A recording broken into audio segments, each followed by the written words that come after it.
Friends, good morning. This is R K Pilwal and you are most welcome in Pilwal English classes.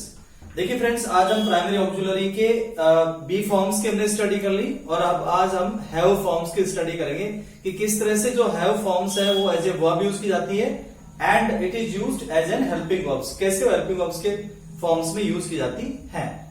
सबसे पहले हम have verbs की forms के बारे में स्टडी करेंगे।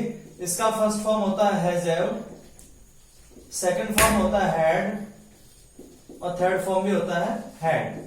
ये प्राइमरी ऑक्सिलरी का सेकंड पार्ट है। फर्स्ट पार्ट था बी का, first form is am are was were be been being, हमने स्टडी कर लिया।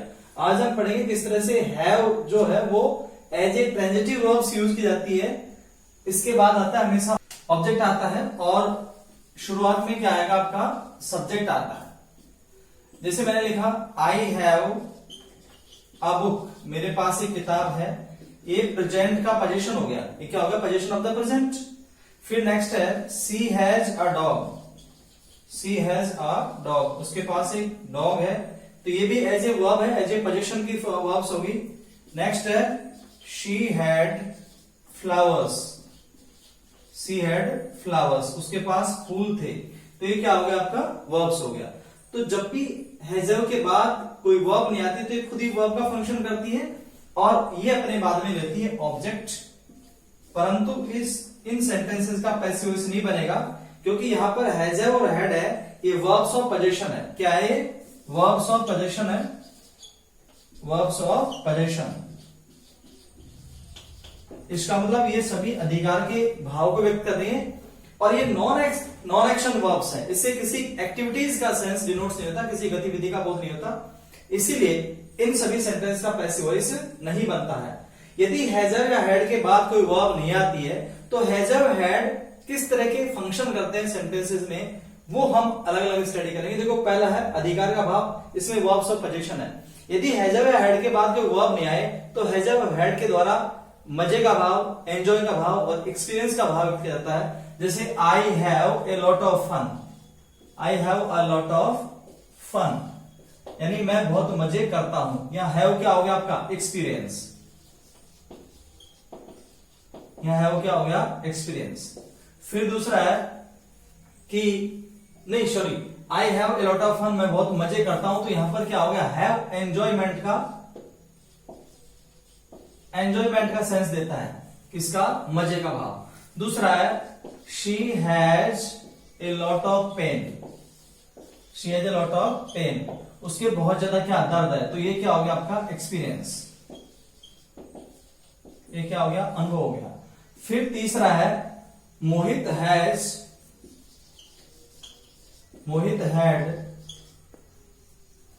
फूड विद अस, यानी मोहित ने हमारे साथ क्या खाया, खाना खाया, तो ये है वो क्या हो गया, ये हैड हो गया आपका एट, खाना या टुक, ये खाने का भाव हो गया। तो पहले में I have a lot of fun, मैंने बहुत मजे किए, तो ये एंजॉयमेंट का सेंस है, मजे का भाव है। She has a lot of pain, उसको बहुत दर्द है, तो ये क्या होगा, एक्सपीरियंस होगा, अनुभव हो गया। मोहित हैड फूड विद अस, मोहित ने हमारे साथ खाना खाया, तो ये क्या हो गया, आपका खाने का सेंस हो गया। तो जब भी हैज हैव हैड के बाद कोई वर्ब नहीं आती है तो हैज हैव और हैड के द्वारा अधिकार का भाव, वर्ब्स ऑफ पोजीशन, ईटिंग खाने का भाव, एंजॉयमेंट और एक्सपीरियंस के सेंस को डिनोट किया जाता है। अब ये हेल्पिंग का काम भी करती है क्या, हैज और हैड। यदि इसके बाद कोई वर्ब्स आती है फिर इसका कोई फंक्शन नहीं होता, ये महज एक हेल्पिंग वर्ब होती है जो कि अपने बाद आने वाली वर्ब की मदद करती है, इसलिए ये हेल्पिंग वर्ब का फंक्शन ही करती है। किस तरह से सेंटेंस में ये चीज यूज की जाती है, आप देखिए इसका इन्हें डिटेल स्टडी कैसे की जाती है। देखो पहला लिखा I have played cricket, I have played cricket, यानी मैं क्रिकेट खेल चुका हूं, तो ये हेल्पिंग वर्ब है और ये क्या हो गया, वर्ब की थर्ड फॉर्म। ये सब्जेक्ट में खेल चुका हूं, क्या खेल चुका हूं, क्रिकेट, तो ये क्या होगा, आपका ऑब्जेक्ट। नंबर सेकंड है Rita has asked questions, Rita प्रश्न पूछ चुकी है, तो रीता क्या हो गया, आपका सब्जेक्ट, हैज हो गया हेल्पिंग वर्ब, आस्क्ड हो गया वर्ब। अब रीता पूछ चुके, क्या पूछ चुके, क्वेश्चंस, ये हो गया आपका ऑब्जेक्ट। इसलिए यहां पर ट्रांजिटिव वर्ब है, प्लेड क्या होगा, ट्रांजिटिव वर्ब, और ये भी क्या होगा, ट्रांजिटिव वर्ब। क्या होती है ट्रांजिटिव वर्ब, हमने पहले पढ़ा दिया कि those verbs which take objects after them are called transitive verbs, और पैसिव वॉइस भी ट्रांजिटिव वर्ब का ही बनता है, परंतु उसमें वर्ब्स कैसी होना चाहिए, एक्टिव वर्ब्स होनी चाहिए जिसे किसी एक्शन का सेंस डिनोट किया जाता है। इसलिए ये है, ये इसमें है जो है वो क्या है, सिर्फ हेल्पिंग वर्ब है, ये वर्ब्स नहीं है। एज ए वर्ब तो ये अधिकार का भाव, खाने का भाव, मजे का भाव, एक्सपीरियंस का भाव व्यक्त करती है। They denote the sense of eating, having fun, experience, enjoyment and possession. फिर है Rita had learned English last year. अब रीता क्या हो गया आपका सब्जेक्ट, हेड क्या हो गया हेल्पिंग वर्ब, लर्न क्या हो गया वर्ब, इंग्लिश क्या हो गया ऑब्जेक्ट, और लास्ट ईयर क्या हो गया एडवर्ब ऑफ टाइम। इसका मतलब है कि Rita subject, head learned verb हो गया, ये हेल्पिंग वर्ब है, ये ना तो अधिकार का भाव, ना मजे का भाव, ना एक्सपीरियंस का भाव, किसी का भी सेंस ये डिनोट्स नहीं करता है। इसलिए इन सभी सेंटेंसेस में क्या है, ये यहां पर हेल्पिंग वर्ब का ही फंक्शन करता है। अब हैव और हेड के बाद भी यदि वर्ब्स आती हैं तो फिर किस तरह के यूसेस होते हैं वो चीज हमें देखना है। देखिए इसी में इंपॉर्टेंट चीज, अगर उन चीजों का हमें ज्ञान नहीं होता तो कभी कभी हम प्रॉब्लम में आ जाते हैं और हमें लगता है कि शायद ये ग्रामेटिकली सेंटेंस इनकरेक्ट है। नहीं, ऐसा नहीं है। जैसे मैंने लिखा आई हैव हैड फूड, इसका मतलब है कि मैं खाना खा चुका हूं, ये आपका हेल्पिंग वर्ब है। ये है ईटन या टेकन, ईटन या ये टेकन का सेंस दे रहा है, क्या चीज had. I have had food, मैं खाना खा चुका हूं। अब मैंने कहा कि हमने बहुत मजे किए हैं या कर चुके हैं हम, तो we have had a lot of fun, हमने बहुत मजे किए हैं। ये तो आपका हेल्पिंग हो गया, ये हो गया एंजॉयड, ये क्या हो गया एंजॉयड, हमने बहुत मजे किए हैं। अब मैं कहूंगी मीरा को बहुत ज्यादा दर्द हुआ था, तो क्या आएगा, Meera had a lot of pain, यानी मीरा को बहुत दर्द हुआ था। ये हो गया आपका हेल्पिंग वर्ब, और ये क्या हो गया वर्ब की थर्ड फॉर्म। ये दर्शाता है एक्सपीरियंस्ड, ये एक्सपीरियंस यानी अनुभव के भाव को व्यक्त करता है। जब भी डबल हेड आते हैं तो पहला हेड हेल्पिंग वर्ब होता है, जबकि दूसरा हेड वर्ब की थर्ड फॉर्म होती है। अब थर्ड फॉर्म में कभी भी पोजीशन के लिए ना तो एजो के बाद हेड आता है, ना डबल हेड एक साथ आते हैं, जब भी अधिकार के भाव को व्यक्त किया जाता है। जैसे मैंने सेंटेंस लिखा I have had a book, I have had a book. अब ये सेंटेंस बिल्कुल गलत है, क्योंकि अधिकार के लिए कभी भी हैजो के बाद हेड नहीं आता है और ना ही डबल हेड एक साथ आते हैं, इसलिए तो गलत है, इट्स रॉन्ग सेंटेंस। तो फिर सही क्या होगा, सही होगा आई हैव अ बुक, मेरे पास एक किताब है। कभी भी अधिकार के लिए हैजो और हेड के बाद हेड नहीं आता, डबल हेड भी अधिकार के लिए नहीं आते। जैसे मैंने लिखा वी हैड चेयर्स, हमारे पास कुर्सियां थी। अब ये गलत है, क्योंकि अधिकार का भाव है, कभी भी अधिकार के भाव के लिए डबल हेड एक साथ नहीं आते हैं। We can't use double had together in a sentence to express the sense of position. तो फिर सही क्या होगा, सही केवल एक ही हेड आएगा, यानी वी हैड चेयर्स, हमारे पास कुर्सियां थी। ये सेंटेंस करेक्ट है, बल्कि ऊपर वाला गलत है। Now you got my point that we can't use had after have, had, will have और शैल हैव। इसका मतलब ये क्लियर हो गया कि अधिकार के लिए डबल हेड नहीं आते या हैव के बाद हेड नहीं आता। कब, when it denotes the sense of position. अब आप देखिए डबल हेड जब भी एक साथ आते हैं तो ये समझ जाना चाहिए कि पहला हेड तो होगा हेल्पिंग वर्ब और दूसरा हेड होगा वर्ब की थर्ड फॉर्म।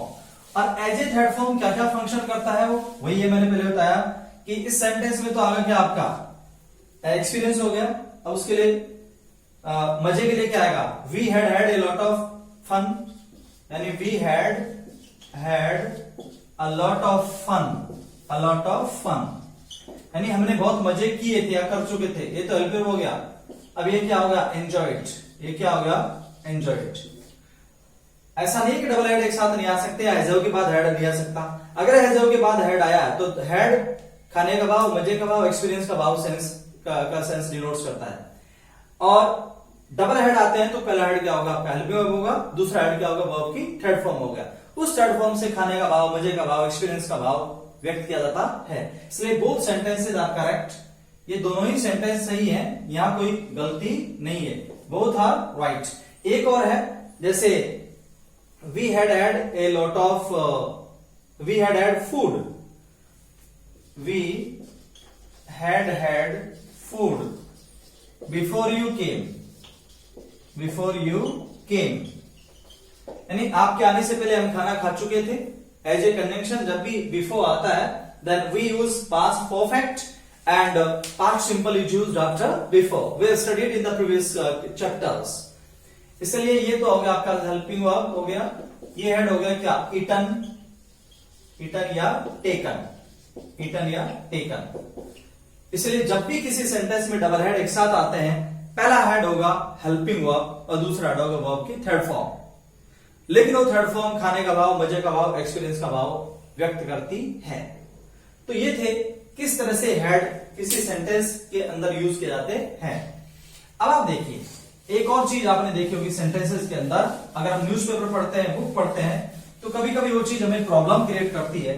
अगर हेड किसी क्लॉज के शुरू में आता है, इम्पॉसिबल या इम्प्रोबेबल कंडीशन के सेंस को डिनोट करने वाले क्लॉजेस के शुरू में आता है, प्रारंभ में आता है, तो इफ का सेंस डिनोट्स करता है। एंड टेक केयर, जनरली ऐसा होता है कि जब भी हेल्पिंग वर्ब किसी सेंटेंस के शुरू में आती है, दो sentences are considered interrogative sentences, but in other cases when full stop is used after the end of the sentence and if our clause begins और स्टार्ट्स और कमेंसेस फ्रॉम हैड, तो वो इफ का सेंस डिनोट्स करता है। आपको शायद मेरी बात नहीं समझ में आई होगी। अगर हेड किसी क्लॉज के शुरू में आता है, फिर सब्जेक्ट आएगा, फिर वर्ब की थर्ड फॉर्म आती है और पीछे फुल स्टॉप आता है, तो दूसरे क्लॉज में आएगा subject would have plus V third, या कोई सा भी मॉडल भी आ सकता है, लेकिन वो पास्ट का होगा। ऐसा सेंटेंस ऐसा जब आता है had subject V third, subject would have plus V third आता है, पीछे फुल स्टॉप यदि हो, तो ये हेड हमारे सेंटेंस में इफ का सेंस डिनोट्स करता है। किसका सेंस करता है, इफ का सेंस। कैसे, जैसे had you had food, had you had food, you would have helped me, full stop. अब देखिए would have के बाद वी थर्ड आ गया, फुल स्टॉप है, इसका मतलब ये जो हेड है वो किसका सेंस दे रहा है, इफ का। किसका सेंस दे रहा है, इफ का, यदि का भाव दे रहा है। जब भी दो क्लॉज आपस में जुड़े हों, सेंटेंस के एंड में फुल स्टॉप आए और हेड शुरू में आए, तो वो हेड इफ का भाव देता है।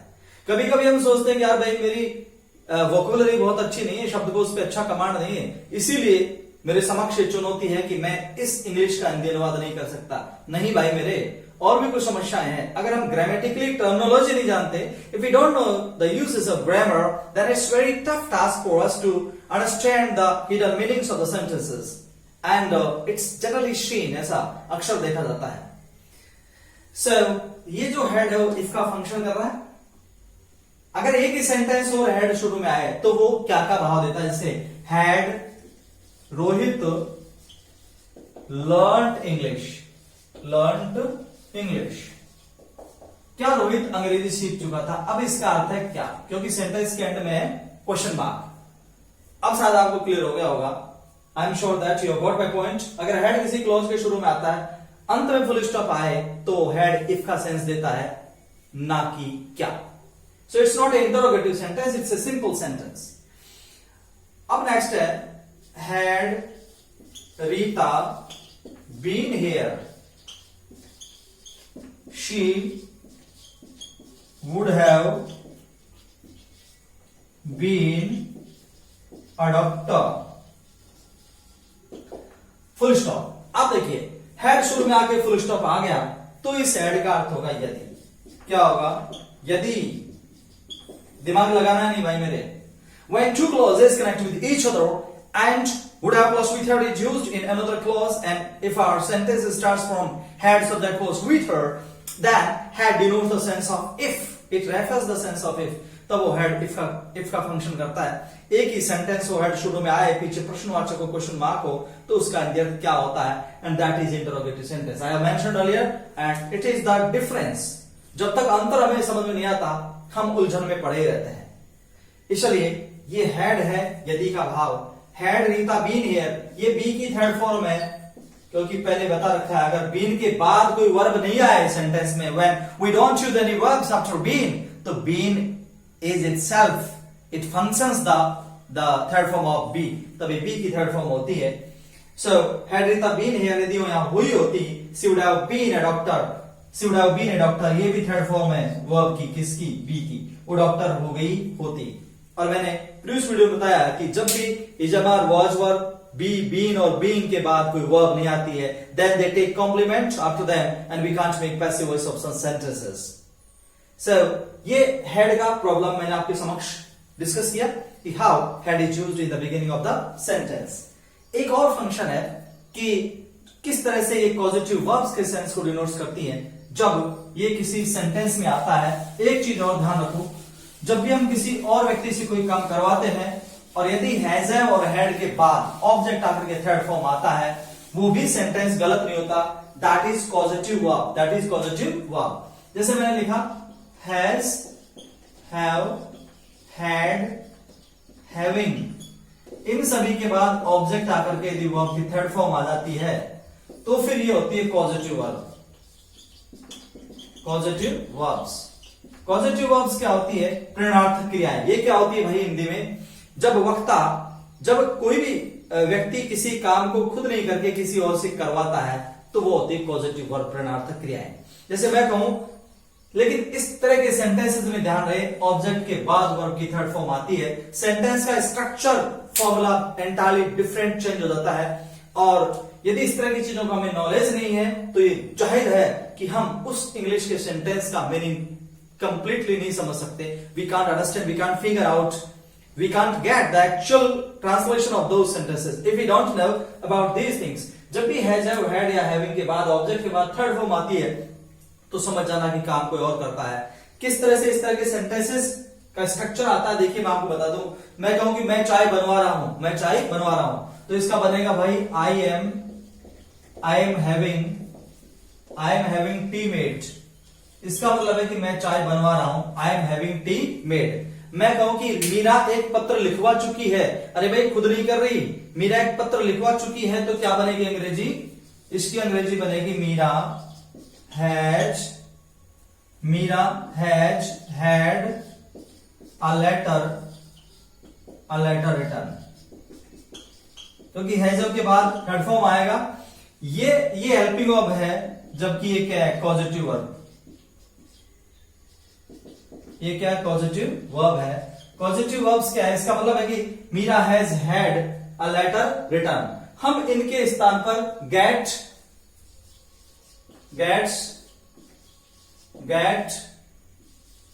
गॉट या गेटिंग का प्रयोग भी कर सकते हैं, both are right.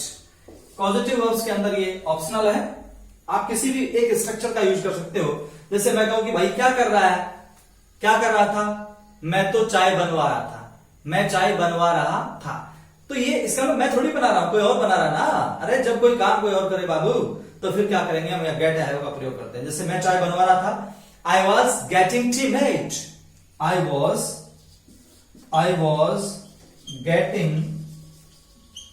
Was getting tea made, मैं चाय बनवा रहा था। या I was having tea made, या I was having tea made. इसका मतलब है कि मैं चाय बनवा रहा था। अब मैं कहूं कि मैं एक पत्र लिखवा चुका था, मैं एक पत्र लिखवा चुका था, इसका मतलब काम किसी और से करवाया, इसका मतलब पॉजिटिव वर्ब है ना। मैं एक पत्र लिखवा चुका था, पास्ट पीरियड का सेंटेंस हो गया, तो ये आएगा I had a letter return, या I had got a letter return. इसका मतलब है कि मैं एक पत्र लिखवा चुका था। तो ये तो हो गया आपका सब्जेक्ट, ये हो गया हेल्पिंग वर्ब, ये हैड और गॉट क्या हो गया, positive verb. Positive verbs. A letter क्या होगा ऑब्जेक्ट और ये क्या होगा वर्ब की थर्ड फॉर्म। ध्यान रहे जब भी ऑब्जेक्ट के बाद थर्ड फॉर्म आए और उसमें हेल्पिंग वर्ब्स के बाद हैव, ऑब्जेक्ट के पहले have, has, have, had, having, gets, get, got और गेटिंग आता है तो इसके बाद ऑब्जेक्ट आता है वर्ब की थर्ड फॉर्म, उसके बाद ऑब्जेक्ट के बाद यूज की जाती है। समझ जाना कि वो पॉजिटिव वर्ब का सेंटेंस है, काम कोई और कर रहा है, ट्रांसलेशन में भी आपको कोई दिक्कत नहीं आएगी। Thank you for watching this video and have a nice day. Thank you all.